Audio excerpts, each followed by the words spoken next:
predsa len ešte úprava štartovnej pozície. Avalian štartuje úplne zozadu, zo 4.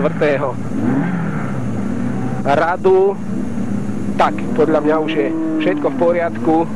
Tu mimo priestoru štartu odťahujú Vedejkisovú Budvinu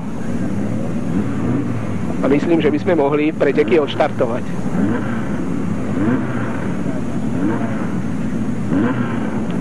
Trať je už v podstatne lepšom stave ako hneď popoludní, keď bola riadne rozbahnená. Predsa len pretekári vyjazdili tú ideálnu stopu, ktorá je tvrdá, hladká a aj časy sú podstatne rýchlejšie, ako boli na obed. Dúfajme, že všetko vyjde. Áno, bolo odštartované, bolo to v poriadku.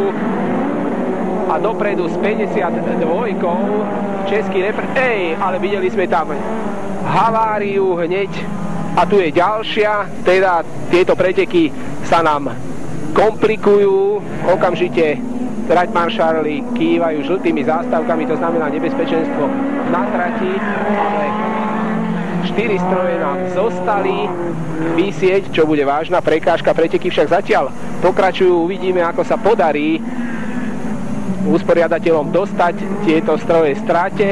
Zatiaľ s 20-kou na prvom mieste Andrej Bojko z Ruska, za ním so 7-čkou Roman Kolesníkov, ďalší Rus a s 13-kou Viktor Čebotáriev z Ukrajiny. Teda bude to rusko-ukrajinské finále, pretože so 60-kou je tam na 4. mieste ďalší Ukrajinec Jurij Avalian. Žiaľ, obaja slovenskí pretekári, aj Varečka, aj Vlasatý, po vzájomnej kolízii okamžite po štarte sú zlí von. Vypadol tam aj Marek Kalenský, ktorý, ako som spomínal, sa okamžite po štarte dostával dopredu, ale aj so 63-kou Sergej Kovalčuk. Tu je stroj Viliama Varečku, ktorý preteky vzdal.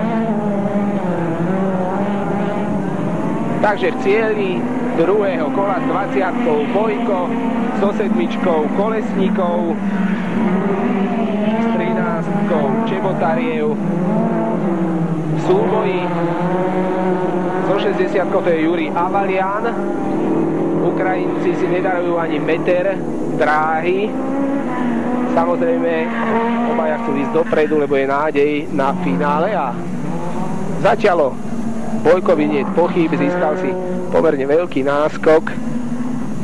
Hádam sa aj ukľudnil a nebude tu stvárať kúsky ako v poslednej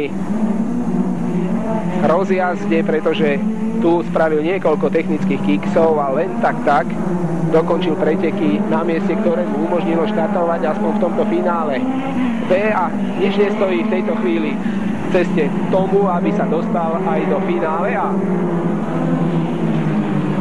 Kolesníkov druhý, Čebotariev tretí, Avalian štvrtý a ďaleko za nimi na 5. mieste krúži po ovále Vladimír Sagan, slovenský reprezentant na svojej Lade 1600.